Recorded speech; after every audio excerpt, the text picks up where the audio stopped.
ஓம் சாந்தி 5/12/2024. B K.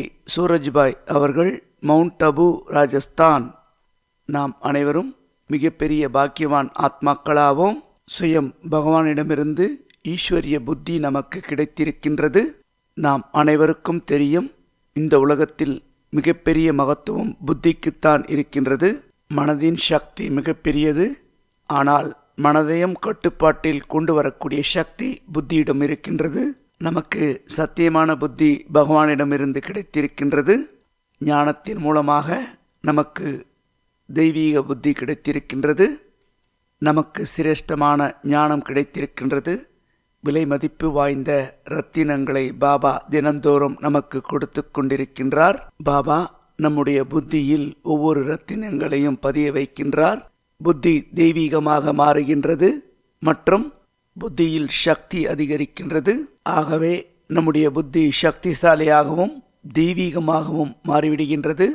நம்மிடம் ஈஸ்வரிய புத்தி இருக்கின்றது, தெய்வீக புத்தி கிடைத்திருக்கின்றது. இதை அப்படியே ஏற்றுக்கொள்ளுங்கள், அனுபவம் செய்யுங்கள். கலியுகத்தில் இருக்கக்கூடிய மனிதர்களைப் போன்ற புத்தி நம்மிடம் இல்லை. புத்தி பலவித ரூபத்தில் இருக்கின்றன. சிலருடைய புத்தி சக்திசாலியாகவும் ஷார்ப்பாகவும் இருக்கின்றது. படிப்பதில் எழுதுவதில் மிகவும் புத்திசாலியாக இருப்பார்கள். சிலருடைய புத்தி புரிந்து கொள்ளக்கூடியவர்களாக மற்றும் சூட்சும புத்தியாக இருக்கின்றது. ஒரு சிலரின் புத்தி மிகவும் மந்தமாக இருக்கின்றது. ஒரு சிலரின் புத்தி பவித்திரமாக இருக்கின்றது. ஒரு சிலரின் புத்தி தூய்மையாக சுத்தமாக இருக்கின்றது. சிலருடைய புத்தி தெளிவாக இருக்கின்றது. சிலருடைய புத்தி சூட்சும ரூபத்தில் இருக்கின்றது. இவை அனைத்திலும் சிரேஷ்டமான புத்தி எதுவென்றால் ஈஸ்வரிய புத்தியாகும், அதாவது திவ்ய புத்தியாகும். அந்த புத்தி நமக்கு கிடைத்துவிட்டது. நம்முடைய புத்தியில் தெய்வீக சிந்தனை இருக்கின்றதா? மற்றவர் மீது தவறான பார்வை, தவறான சிந்தனை, கோபத்தின் ஃபீலிங் இருக்கின்றதா? இதில் ஏதாவது அம்சம் இருந்தாலும் ஈஸ்வரிய புத்தியின் அடையாளம் இதுவல்ல.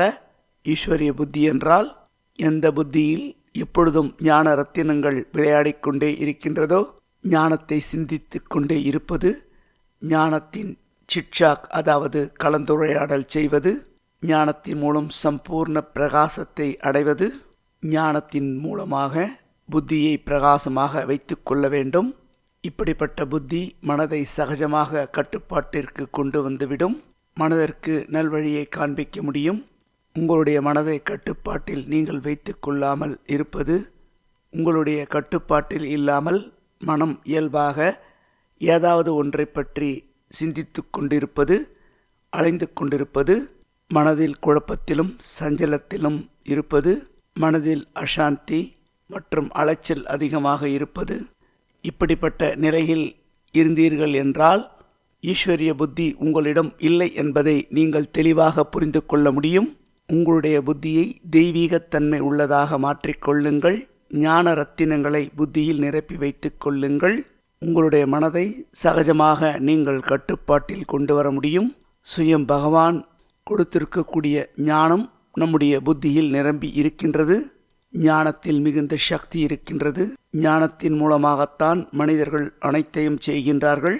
லௌகீக ஞானமாக இருந்தாலும் சரி, பிஸ்னஸ் ஞானமாக இருந்தாலும் சரி, குடும்பத்தை பொறுப்பெடுத்து நடத்தக்கூடிய ஞானமாக இருந்தாலும் சரி, உணவை சமைக்கக்கூடிய ஞானமாக இருந்தாலும் சரி, கவிதையை எழுதக்கூடிய கலை, இசையை பற்றிய ஞானம், பாடலை எழுதுவது, இவை அனைத்தும் மிகப்பெரிய ஞானமாகும்.